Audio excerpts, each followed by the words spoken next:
ಸಮರ್ಥ ಸದ್ಗುರು ಸಿದ್ಧಾರೂಢ ಮಹಾಸ್ವಾಮಿಗಳವರ ಶ್ರೀಚರಣಗಳನ್ನು ಹೃನ್ಮಂದಿರದಲ್ಲಿ ಸ್ಮರಿಸಿಕೊಂಡು ಬಸವಂ ಪ್ರಣವಾಕಾರಂ ಬಸವಂ ಜನ್ಮಕುಠಾರಂ ಬಸವಂ ಶರಣಾಗತ ರಕ್ಷಕವರಲೋಲಂ ಬಸವಂ ನಮಾಮಿ ಶ್ರೀ ಗುರುಬಸವೇಶಂ ಅಂಥೇಳಿ ಜಗಜ್ಯೋತಿ ಬಸವಣ್ಣನವರನ್ನು ಎಷ್ಟು ಸುಂದರವಾಗಿ ಸ್ತುತಿಗೈದರು ನೋಡ್ರಿ. ಕುಂಬಾರ ಮಾಡಿದ ಹಣತೆಯಲಿ ಗಾನಿಗ ತೀಡಿದ ಎನ್ನಿಯ ಹೊಯ್ದು ಒಕ್ಕಲಿಗ ಬಿತ್ತಿದ ಹತ್ತಿಯ ನಿಟ್ಟು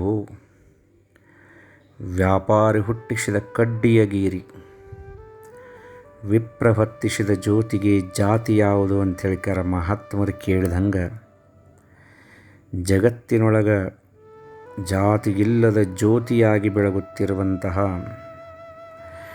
ಜಗದ್ಗುರು ಬಸವಣ್ಣನವರ ಶ್ರೀಚರಣಗಳಿಗೆ ಅನಂತ ಕೋಟಿ ದೀರ್ಘದಂಡ ನಮಸ್ಕಾರಗಳನ್ನು ಸಲ್ಲಿಸಿ ಸಾಕ್ಷಾತ್ ಮಹಾನಂದಿಯನ ಮನುಷ್ಯ ದೇಹವನ್ನು ಧಾರಣೆ ಮಾಡಿಕೊಂಡು ಮಾದರಸ ಮತ್ತು ಮಾದಲಾಂಬಿಕೆಯ ಪುಣ್ಯ ಉದರದಲ್ಲಿ ಜನಿಸಿ ಬಂದ ಆ ಪುಣ್ಯಾತ್ಮನೇ ಜಗಜ್ಯೋತಿ ಬಸವಣ್ಣ ಅಂಥೇಳಿ ನಮಗೆ ಅಲ್ಲಿ ಸ್ವಲ್ಪ ಇತಿಹಾಸವನ್ನು ತೆಗೆದು ನೋಡಿದಾಗ ಗೊತ್ತಾಗತೈತಿ. 12ನೇ ಶತಮಾನದೊಳಗೆ ಜನ್ಮವನ್ನು ತಾಳಿದಂತಹ ಬಸವಣ್ಣನವರು ಸಮಾಜದ ಬಗ್ಗೆ ಎಷ್ಟು ಕಳಕಳಿ ಹೊಂದಿದರು ಅಂತ, ನೊಂದವರಿಗೆ ಬೆನ್ನೆಲುಬಾಗಿ ನಿಂತರು, ದುಃಖದೊಳಗೆ ಇದ್ದವರನ್ನು ಅಪ್ಪಿಕೊಂಡರು, ಕಣ್ಣೀರು ಸುರಿಸೋರು ಕಣ್ಣೀರು ಒರೆಸಿದರು ನೋಡ್ರಿ. ಹೋಗಿ ನಿಂದು ಯಾವ ಜಾತಿ ಅಂತ ಕೇಳಲಿಲ್ಲ, ನಿಂದು ಯಾವ ಧರ್ಮ ಅಂತ ಕೇಳಲಿಲ್ಲ, ನೀ ಶ್ರೀಮಂತದಿಯೋ ಬಡವದಿಯೋ ಅಂತ ಹೇಳ್ಕರ ವಿಚಾರ ಮಾಡಲಿಲ್ಲ. ಎಲ್ಲರಲ್ಲಿಯೂ ಸಹಿತ ಕೂಡಲ ಸಂಗಮನಾಥನನ್ನು ಕಂಡು ಒಂದೇ ಮಾತು ಹೇಳಿದರೆ ಏನಂತಂದ್ರೆ, ಎನಗಿಂತ ಕಿರಿಯರಿಲ್ಲ ಶಿವಭಕ್ತರಿಗಿಂತ ಹಿರಿಯರಿಲ್ಲ ಅಂತ ಎಷ್ಟು ಒಂದು ಶರಣಾಗತಿಯ ಭಾವ ನೋಡ್ರಿ ಜಗಜ್ಯೋತಿ ಬಸವಣ್ಣನವರಿಗೆ. ಅವರು ಬಿಜ್ಜಳ ರಾಜನ ಹಂತೇಕ ಮಹಾಮಂತ್ರಿ ಇದ್ದರು, ದಂಡನಾಯಕರಿದ್ದರು. ಅವ್ರ ಮನಸ್ಸು ಮಾಡಿದ್ರಪ್ಪ ಅಂತಂದ್ರೆ ಜಗತ್ತಿನೊಳಗಿರುವಂತಹ ಎಷ್ಟು ಥರದ ಸುಖ ಆಯ್ತಲ್ಲ ಎಲ್ಲ ಅನುಭವಿಸಿ ಆನಂದಿಸಬಹುದಾಗಿತ್ತು. ಆದರೆ ಆ ಸುಖದ ಕಡೆ ಕಣ್ಣೆತ್ತಿನೂ ನೋಡಲಾರದಂಥ ಪುಣ್ಯಾತ್ಮರು ಜಗಜ್ಯೋತಿ ಬಸವಣ್ಣನವರು. ದೇವರ ಹಂತೇಕ ನೀವು ಹೋಗೋದು ಬೇಡ, ನಿಮ್ಮ ಹಂತೇಕನ ದೇವರು ಬರ್ತಾನಂತ ಹೇಳಿಕಾರ ಕೂಡಲ ಸಂಗಮನ ಸ್ವರೂಪವಾದಂತಹ ಜಗದಗಲ ಮುಗಿಲಗಲ ಮಿಗೆಯಗಲ ನಿಮ್ಮಗಲ ಪಾತಾಳದಿಂದ ತತ್ತ ನಿಮ್ಮ ಶ್ರೀಚರಣ, ಆಕಾಶದಿಂದ ತತ್ತ ನಿಮ್ಮ ಶ್ರೀಮುಕುಟ, ಅಗಮ್ಯ ಅಗೋಚರ ಅಪ್ರತಿಮಲಿಂಗವೇ ಇಂದೆನ್ನ ಕರಸ್ಥಲಕ್ಕೆ ಬಂದು ಚುಳುಕಾದಿರಯ್ಯ ಅಂಥೇಳಿ ಪಾತಾಳವನ್ನು ದಾಟಿದರೆ ಅವನ ಪಾದ ಸಿಕ್ಕಿಲ್ಲ, ಆಕಾಶವನ್ನು ದಾಟಿದರೆ ಅವನ ತಲೆ ಸಿಕ್ಕಿಲ್ಲ. ಜಗತ್ತು ಎಷ್ಟು ಅಗಲೈತು ಅಷ್ಟ, ಭೂಮಿ ಎಷ್ಟು ಅಗಲೈತು ಅಷ್ಟ ವ್ಯಾಪಿಸಿಕೊಂಡಿದ್ರೂ ಸಹಿತ ನಮ್ಮನ್ನು ಉದ್ಧರಿಸಲಿಕ್ಕಾಗಿ ಬಂದಾನಂಥೇಳಿ ಎಲ್ಲರ ಕೈಯೊಳಗೂ ಸಹಿತ ಇಷ್ಟಲಿಂಗವನ್ನು ಕೊಟ್ಟು ಸಾಕ್ಷಾತ್ ಸಂಗಮನಾಥನ ನಿಮ್ಮ ಹಂತಕ್ಕೆ ಬಂದ ಅಂಥೇಳಿ ಧೈರ್ಯವನ್ನು ತುಂಬಿದ್ರು ನೋಡ್ರಿ. ಧೈರ್ಯದಕ್ಕಿಂತ ದೊಡ್ಡದು ಜಗತ್ತಿನೊಳಗೆ ಮತ್ತೊಂದಿಲ್ಲ. ಒಂದೇ ಮಾತು ಹೇಳ್ತೀನಿ, ಕೆಲವು ಜನ ಹೆದರಿಸ್ತಿದ್ರಿ, ನೀವು ಆ ಜಾತಿಯವರು, ನೀವು ಈ ಜಾತಿಯವರು, ನೀವು ಅಲ್ಲಿ ಹೋಗಬಾರ್ದು, ನೀವು ಇಲ್ಲಿ ಹೋಗಬಾರ್ದು, ನೀವು ಅದನ್ನು ಮಾಡಬಾರ್ದು ಇದನ್ನು ಮಾಡಬಾರ್ದು ಅಂಥೇಳಿ ಅದನ್ನು ನೋಡಿದಂತಹ ಬಸವಣ್ಣನವರು ಸಮಾಜದೊಳಗೆ ಒಂದು ಸುಧಾರಣೆಯನ್ನು ಮಾಡಬೇಕಂಥೇಳಿ ಟೊಂಕ ಕಟ್ಟಿ ನಿಂತಹ ಪುಣ್ಯಾತ್ಮರು ನೋಡ್ರಿ. 8ನೇ ವರ್ಷಕ್ಕನ ಉಪನಯನವನ್ನು ಮಾಡುವಾಗ ಉಪನಯನನ ಬಿಟ್ಟಕ್ಯಾರ ಕೂಡಲ ಸಂಗಮಕ್ಕೆ ಬಂದ ಗುರುಗಳಿಗೆ ಶರಣಾಗತರಾದಂತಹ ಪುಣ್ಯಾತ್ಮರು ಜಗಜ್ಯೋತಿ ಬಸವಣ್ಣನವರು ನೋಡ್ರಿ.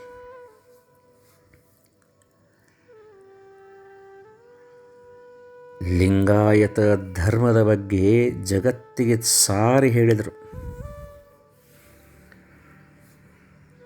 ಪಂಚಾಚಾರಗಳನ್ನು ಬೋಧಿಸಿದರು. ಅಷ್ಟಾವರಣಗಳ ಬಗ್ಗೆ ತಿಳಿಸಿ ಹೇಳಿದರು. ಶಟಸ್ಥಲಗಳನ್ನು ತಿಳಿಸಿಕೊಟ್ಟರು. ಚನ್ನಬಸವಣ್ಣಾದಿ ಅಲ್ಲಮ ಪ್ರಭುಗಳನ್ನು ಒಳಗೊಂಡು ಅನೇಕ ಶರಣರನ್ನು ಕೂಡಿಕೊಂಡು ಕಾಶ್ಮೀರದಿಂದ ಹಿಡಿದ ಕನ್ಯಾಕುಮಾರಿ ಮಠನೂ ಸಹಿತ ಇಡೀ ಭಾರತ ಅಷ್ಟೇ ಅಲ್ಲದ ವಿಶ್ವದಿಂದನ ಕಲ್ಯಾಣಕ್ಕೆ ಶರಣರು ಬಂದರು ಅಂಥೇಳ್ಕರ ನಮಗೆ ಗೊತ್ತಾಗತೈತಿ. 12ನೇ ಶತಮಾನದೊಳಗೆ ಆಗಿ ಹೋದಂತಹ ಪ್ರತಿಯೊಬ್ಬ ಶರಣರು ಅಷ್ಟ ಮಹತ್ವವನ್ನು ಹೊಂದಿದ್ದಾರೆ. ಅವರೆಲ್ಲರೂ ಸಹಿತ ಪುಣ್ಯಾತ್ಮರನ. ಆದ್ರೆ ಎಲ್ಲ ಶರಣರಿಗೆ ಆಧಾರ ಸ್ತಂಭವಾಗಿ ನಿಂತಂಥವರು ಜಗಜ್ಯೋತಿ ಬಸವಣ್ಣನವರು ನೋಡ್ರಿ. ಅನ್ನ ನೋಡ್ರಿ, ಅನ್ನಾದ ಜಗತ್ತಿಗಿನ ಅನ್ನಾದ.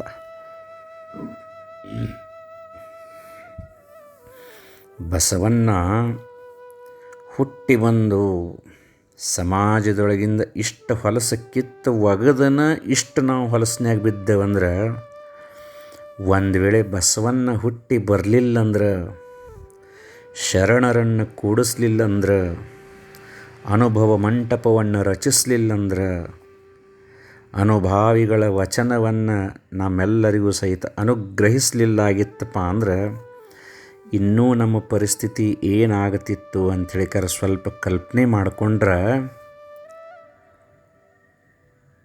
ನರಕಕ್ಕಿಂತ ಕಡಿಯಾಗಿ ಹೋಗುತ್ತಿತ್ತು. ಇವತ್ತು ಸ್ವಲ್ಪ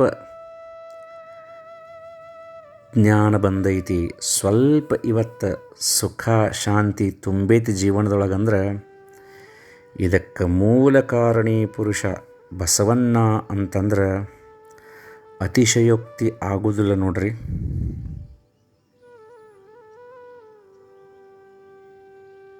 ಹರಳಯ್ಯನವರು, ಮದವಯ್ಯನವರು, ಅಕ್ಕ ಮಹಾದೇವಿ, ಸಿದ್ದರಾಮೇಶ್ವರರು, ಅಜಗಣ್ಣನವರು, ಒಬ್ರ ಇಬ್ರ ಅಲ್ಲಮ ಪ್ರಭುಗಳು, ಮಡಿವಾಳ ಮಾಚಿದೇವರು, ಆಯ್ದಕ್ಕಿ ಮಾರಮ್ಮ, ಐದಕ್ಕಿ ಲಕ್ಕಮ್ಮ, ಅಕ್ಕ ನಾಗಲಾಂಬಿಕೆ ದೇವಿ, ಗಂಗಾಂಬಿಕಾ, ನೀಲಾಂಬಿಕಾ, ಎಂತೆಂತಹ ಶರಣರು ಈ ಜಗತ್ತಿನೊಳಗೆ ಪ್ರಸಿದ್ಧಿಯನ್ನು ಪಡ್ಕೊಂಡ್ರು. ಜ್ಞಾನನಿಧಿಯಾದಂತಹ ಚನ್ನಬಸವಣ್ಣ ಜಗತ್ತಿಗಿನ ಜ್ಞಾನವನ್ನು ಬೋಧಿಸಿದ. ಇದಕ್ಕೆಲ್ಲ ಮೂಲ ಕಾರಣ ಜಗಜ್ಯೋತಿ ಬಸವಣ್ಣನವರು. ಆ ಬಸವಣ್ಣನವರನ್ನು ಯಾವುದೇ ಜಾತಿ ಮತ ಪಂಥ ಬಿಟ್ಟು ಸ್ಮರಿಸ್ಬೇಕ್ರಿ. ಬಸವಣ್ಣನವರು ನೋಡ್ರಿ ಎಂತಹ ಒಂದು ಸಂದೇಶವನ್ನು ನಮ್ಮ ಸಮಾಜಕ್ಕೆ ಕೊಟ್ಟರಂತ. ಇಡೀ ನಮ್ಮ ಭಾರತ ದೇಶ ಅಷ್ಟೇ ಅಲ್ಲ, ಇಡೀ ವಿಶ್ವಕ್ಕನ ಅಧಿನಾಯಕರು ಅನಿಸಿಕೊಂಡಿರುವಂತಹ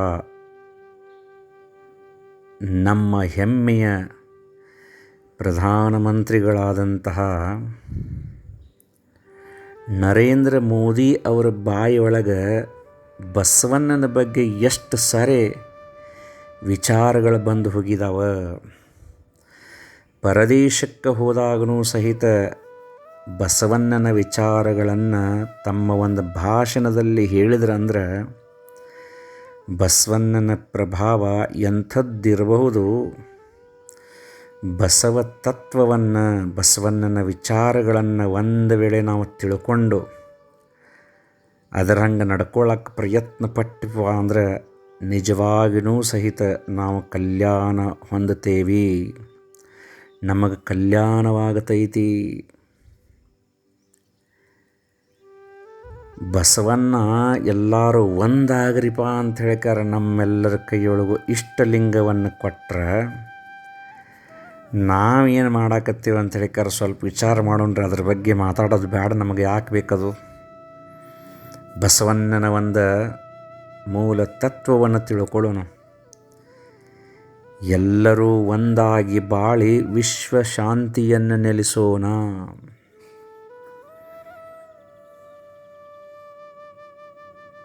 ಬಸವಣ್ಣನವರನ್ನು ಕುರಿತು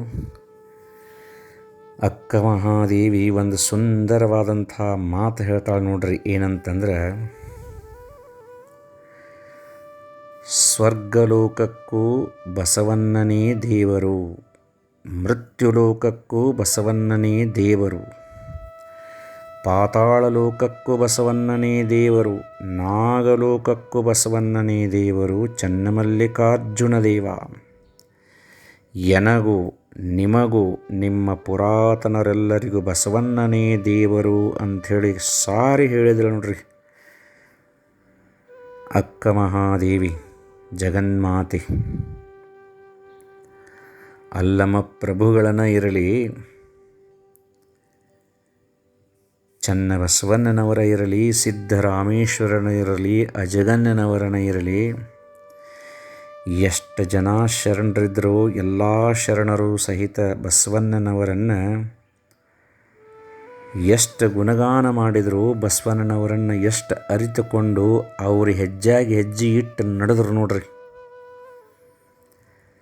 ನಾವು ಹೇಳಾಕತ್ತೇವೆ ಭಾಳ ಬಸವ ತತ್ವವನ್ನು, ಆದರೆ ಯಾರು ನಡ್ಕೊಳಕತ್ತೇವೆ ಹಂಗೆ ಅಂಥೇಳಿ ನಮ್ಮಷ್ಟಕ್ಕೆ ನಾವು ಒಳಗೆ ಹೊಕ್ಕ ವಿಚಾರ ಮಾಡೋದು.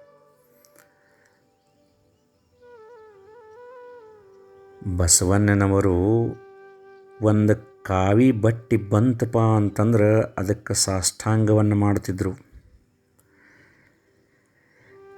ಹೇಳಿದರು ಏನಂತಂದ್ರೆ, ಗುರು ಲಿಂಗ ಜಂಗಮರನ್ನು ವಿಭೂತಿ ಮಂತ್ರ ಮತ್ತು ರುದ್ರಾಕ್ಷಿಗಳ ಮುಖಾಂತರ ಆರಾಧನೆ ಮಾಡಿ ಪಾದೋದಕವನ್ನು ಸ್ವೀಕಾರ ಮಾಡಿ ಪ್ರಸಾದವನ್ನು ಉಂಡು ತೃಪ್ತರಾಗುವುದು ಅಂತ ಹೇಳಿದರೆ ಅಷ್ಟಾವರಣದೊಳಗೆ ಒಂದು ಮಾತು ಹೇಳ್ತಾರೆ. ಏನಂದ್ರೆ, ತತ್ಕಮಲ ಮಧ್ಯದಲ್ಲಿ ಮಂತ್ರವಿರಿ ಓಂಕಾರ, ಚಿತ್ಕಮಲ ಅರಳಲದುವೆ ಲಿಂಗ ಸಾಕ್ಷಾತ್ಕಾರ, ಲೋಕ ಕಲ್ಯಾಣವೇ ನಿತ್ಯ ಪಂಚಾಚಾರ, ಅಷ್ಟ ಆವರಣಗಳ ಧರ್ಮ ಸುವಿಚಾರ.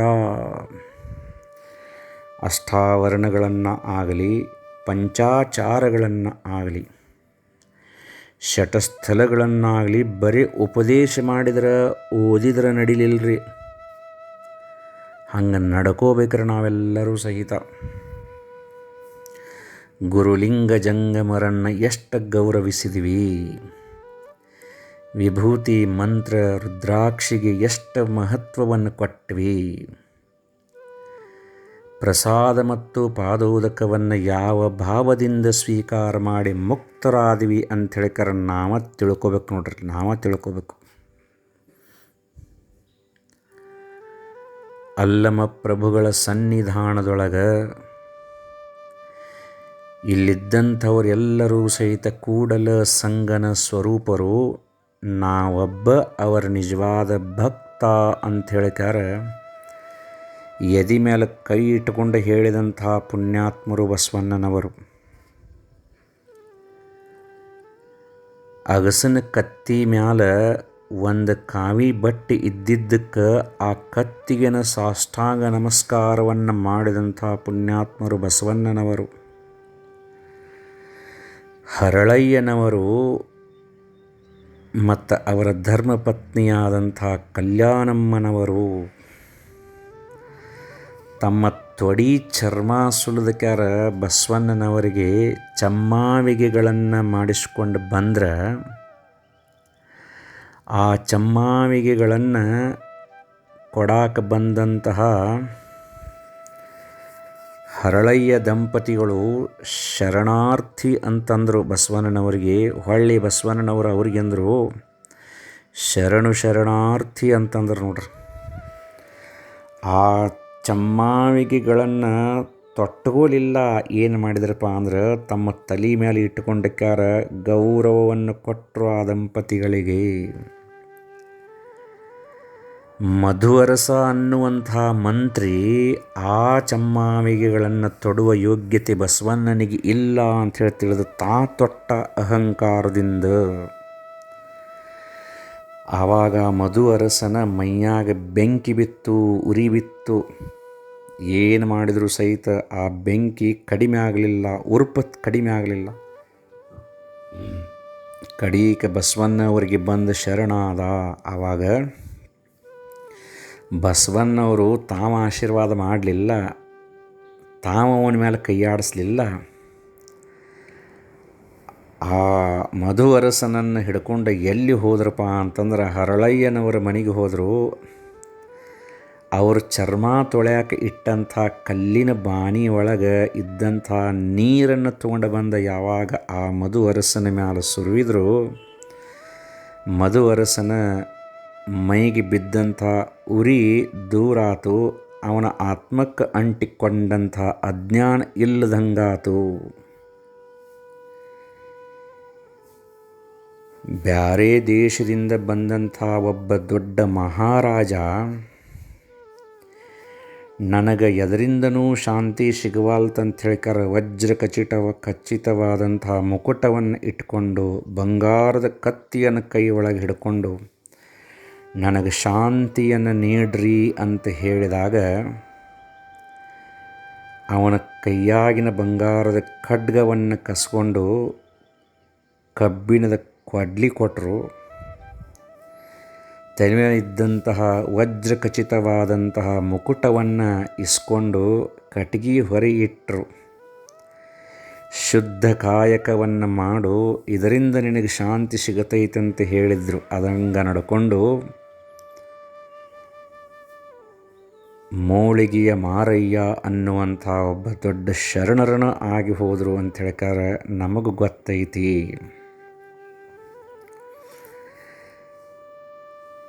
ಅಂಬಿಗರ ಚೌಡಯ್ಯನವರು ನೋಡ್ರಿ, ಡೋಹಾರ ಕಕ್ಕಯ್ಯನವರನ್ನು ನೋಡ್ರಿ, ಮಡಿವಾಳ ಮಾಚಿದೇವರನ್ನು ನೋಡ್ರಿ. ಎಂಥೆಂಥ ಶರಣರು ಜಗತ್ತಿಗೆ ಬಂದರು ಬಸವಣ್ಣನನ್ನು ನಿಮಿತ್ತ ಮಾಡಿಕೊಂಡು.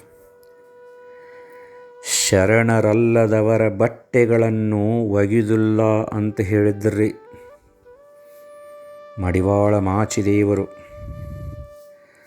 ಆವಾಗ ಹೆಂಗೆ ನೀ ಬಟ್ಟೆ ಒಗೆದಿಲ್ಲ ಅಂತ ಹೇಳ್ಕಾರ, ರಾಜ ಸೈನಿಕರನ್ನು ಬಿಟ್ಟಾಗ ತಮ್ಮ ಕೈಯೊಳಗಿದ್ದಂತಹ ಶರಣರ ಬಟ್ಟೆಯ ಗಂಟನ್ನು ಮ್ಯಾಲ ತೋರಿದ್ರಂತ. ಅದರಿಂದ ಬಂದಂತಹ ಕಿರಣಗಳಿಂದ ರಾಜನ ಸೈನ್ಯವೆಲ್ಲ ಮೂರ್ಛೆ ಬಂದು ಬಿದ್ದಿತ್ತು. ಎಂಥ ಶರಣರಿದ್ದರು ಮಡಿವಾಳ ಮಾಚಿದೇವರಂತ. ಡೋಹಾರ ಕಕ್ಕಯ್ಯನವರು ಹೆಂಗಿದ್ರಂತ, ಅಂಬಿಗರ ಚೌಡಯ್ಯನವರು ಹೆಂಗಿದ್ರಂತ. ಎಂತೆಂಥ ಶರಣರು ಬಂದ್ರಿ ನಮ್ಮಪ್ಪ ಬಸವಣ್ಣನನ್ನು ನಿಮಿತ್ತ ಮಾಡಿಕೊಂಡು. ಬಸವಣ್ಣ ಎದಕ್ಕೆ ಬಂದಾನಪ್ಪ ಅಂದ್ರೆ ನಮ್ಮ ಅಜ್ಞಾನವನ್ನು ಕಳಿಲಿಕ್ಕೆ ಬಂದಾನ. ಬಸವಣ್ಣ ಎದಕ್ಕೆ ಬಂದಾನಪ್ಪ ಅಂತಂದ್ರೆ ನಾವೆಲ್ಲರೂ ಒಂದಂತ ಹೇಳಕ್ಕೆ ಬಂದಾನ. ಬಸವಣ್ಣ ಎದಕ್ಕೆ ಬಂದಾನಪ್ಪ ಅಂದ್ರೆ ಶಾಂತಿಯನ್ನು ಗಳಿಸ್ರಿಪ ಅಂತ ಹೇಳಕ್ಕೆ ಬಂದಾನ ನೋಡ್ರಿ. ದಂಡನಾಯಕರಾಗಿದ್ದಾಗ ಬಸವಣ್ಣನವರು ಆ ರಾಜನ ಜೋಡಿ ಸೈನಿಕರೆಲ್ಲ ಯುದ್ಧ ಮಾಡೋದು ಬೇಡ ಅಂಥೇಳಿ ಸ್ವತಃ ತಾವೊಬ್ಬರ ಹೋಗಿ ಮಲ್ಲ ಯುದ್ಧವನ್ನು, ಮುಷ್ಟಿ ಯುದ್ಧವನ್ನು, ಖಡ್ಗ ಯುದ್ಧವನ್ನು, ಎಲ್ಲ ಯುದ್ಧಗಳನ್ನು ಮಾಡಿ ತಾವ ಸೋತರು. ಕಡಿಕ ದೃಷ್ಟಿ ಯುದ್ಧವನ್ನು ಮಾಡುವಾಗ ಯಾವಾಗ ಆ ರಾಜನ ವೈರಿ ರಾಜನ ದೃಷ್ಟಿ ಬಸವಣ್ಣನವರ ಪ್ರಕಾಶಮಾನವಾದ ಕಣ್ಣುಗಳನ್ನು ನೋಡಿದವು, ಗೊತ್ತಾಗದಂಗನ ಬಂದ ಬಸವಣ್ಣನವರ ಪಾದಕ್ಕೆ ಶರಣಾಗಿದ್ದ ಅಂತ ಹೇಳ್ತಾರೆ. ಜಗತ್ತಿನೊಳಗಿರುವಂಥ ಅಜ್ಞಾನವನ್ನು ಸಂಪೂರ್ಣವಾಗಿ ನಾಶ ಮಾಡಬೇಕು, ಎಲ್ಲರೂ ಒಂದಂಥೇಳಿ ಜಗತ್ತಿಗೆ ಸಾರಿ ಹೇಳಬೇಕಂತೇಳಿ ತಿಳ್ಕೊಂಡು ಹರಳಯ್ಯ ಮದವಯ್ಯ ಸಂತಾನ ಮಿಲನವಾಯಿತು. ಅದೇ ಒಂದು ಕಲ್ಯಾಣದ ಕ್ರಾಂತಿಗೆ ಕಾರಣವಾಯಿತು ಅಂತ ಹೇಳ್ತಾರೆ. ನಮಗೆಲ್ಲ ಗೊತ್ತೈತಿ. ಅಷ್ಟಿದ್ರೂ ಸಹಿತ ಆ ದಂಪತಿಗಳನ್ನು, ಅವರ ವಂಶಸ್ಥರನ್ನು ಕಣ್ಣು ಕೀಳಿಸಿ ಆನೆ ಕಾಲಿಗೆ ಹಚ್ಚಿ ಜಗ್ಗಿಸಿದರು. ಯಾವ ತೊಂದರೆಗಳನ್ನು ಶರಣರಿಗೆ ಕೊಟ್ಟರು. ಎಲ್ಲಿ ವಚನಗಳ ಕಾಂತವೋ ಅಲ್ಲಿ ಯುದ್ಧವನ್ನು ಮಾಡಿದರು. ತಮ್ಮ ಜೀವನವನ್ನು ಮುಡಿಪಾಗಿಟ್ಟು ತಮ್ಮ ಆಯುಷ್ಯವನ್ನೆಲ್ಲ ವಚನ ರಕ್ಷಣೆಗಾಗಿ ಕಳೆದ ಎಷ್ಟೋ ಜನ ಬಸವಣ್ಣನವರ ಅನುಯಾಯಿಗಳು ಇವತ್ತು ರಕ್ಷಣೆ ಮಾಡಿ ನಮಗೆ ಕೊಟ್ಟಂತಹ ಈ ವಚನಗಳನ್ನು ನಾವು ದಿನಕ್ಕೆ ಒಮ್ಮೆ ಆದರೂ ಸಹಿತ ಉಚ್ಚಾರ ಮಾಡಿ ಅದರ ಅರ್ಥವನ್ನು ತಿಳ್ಕೊಂಡು ಸ್ವಲ್ಪ ಅದರ ಹಂಗೆ ನಡ್ಕೊಳ್ಳೋಕೆ ಪ್ರಯತ್ನ ಪಟ್ಟರೆ ಅದ ನಾವು ಆ ಜಗಜ್ಯೋತಿ ಬಸವಣ್ಣನವರಿಗೆ ಸಲ್ಲಿಸುವಂತಹ ಗೌರವ, ಅದ ನಾವು ಜಗಜ್ಯೋತಿ ಬಸವಣ್ಣನವರಿಗೆ ಮಾಡುವಂತಹ ಪೂಜೆ ಅಂತ ಹೇಳ್ತಾರೆ ನನ್ನ ಅಭಿಪ್ರಾಯ. ಅಕ್ಕ ಮಹಾದೇವಿ ಇನ್ನೂ ಒಂದು ಮಾತು ಹೇಳ್ತಾಳೆ. ಏನಂದ್ರೆ, ಕಲ್ಯಾಣವೆಂಬುವುದು ಇನ್ಯಾರಿಗೂ ಹೋಗಬಾರದು, ಆಸೆ ಆಮಿಷ ಒಳಿದವನಿಗಲ್ಲದೆ ಕಲ್ಯಾಣದತ್ತ ಅಡಿಯಿಡಬಾರದು, ಒಳಗೂ ಹೊರಗೂ ಶುದ್ಧವಾದುಗಲ್ಲದೆ ಕಲ್ಯಾಣವ ಹೋಗಬಾರದು, ನಾನೆಂಬುದ ಹರಿದವಂಗಲ್ಲದೆ ಕಲ್ಯಾಣವ ಹೋಗಬಾರದು, ಒಳಗೂ ತಿಳಿದು ಚನ್ನಮಲ್ಲಿಕಾರ್ಜುನಂಗೊಲಿದು ಉಭಯ ಅಳಿದೆನಾಗಿ ಕಲ್ಯಾಣವ ಕಂಡು ನಮೋ ನಮೋ ಎನ್ನುತ್ತಿದ್ದೆನು ಅಂತ ಹೇಳ್ತಾರೆ. ಅಕ್ಕ ಮಹಾದೇವಿ ಹೇಳ್ತಾಳೆ ನೋಡ್ರಿ. ಬಸವಣ್ಣನವರು ಬಾಳಿ ಬೆಳಗಿದಂತಹ ಕಲ್ಯಾಣದತ್ತ ಮಹಾದೇವಿಗಿದ್ದಂತಹ ಶ್ರದ್ಧೆಯನ್ನು ಈ ವಚನದಲ್ಲಿ ಕಾಣಬಹುದಂತ ನೋಡ್ರಿ. ಅಲ್ಲಿ ಪ್ರವೇಶ ಮಾಡುವವರು ಆಮಿಷರಹಿತರಾಗಿರಬೇಕಂತ, ಅಂತರಂಗ ಬಹಿರಂಗ ಶುದ್ಧವಾಗಿರಬೇಕಂತ, ನಾನೆಂಬುವುದರಿಂದ ಮುಕ್ತವಾಗಿರಬೇಕಂತ. ಈ ಅರ್ಹತೆಗಳಿಲ್ಲದವರು ಕಲ್ಯಾಣದೊಳಗೆ ಹೆಜ್ಜೆನೂ ಇಡಬಾರದು. ತನು ಮನ ಧನಗಳನ್ನು ಹಂಗು ಹರಿದ ಬಳಿಕಷ್ಟ ಕಲ್ಯಾಣಕ್ಕೆ ಹೆಜ್ಜೆ ಹಾಕಿ ನಾ ಪುಣ್ಯಾತ್ಮಳಾದಿ ಅಂತ ಹೇಳಿಕಾರ ಅಕ್ಕ ಮಹಾದೇವಿ ಹೇಳಿದಾಳ ನೋಡ್ರಿ. ಕಲ್ಯಾಣಕ್ಕೆ ಹೋಗ್ಬೇಕಂದ್ರೆ ಇಷ್ಟ ಶುದ್ಧರಾಗಿರ್ಬೇಕಂತ, ಮತ್ತು ಜಗಜ್ಯೋತಿ ಬಸವಣ್ಣನವರನ್ನು ಸ್ಮರಿಸ್ಬೇಕಂದ್ರೆ ನಾವೆಷ್ಟು ಶುದ್ಧರಾಗಿರಬೇಕು.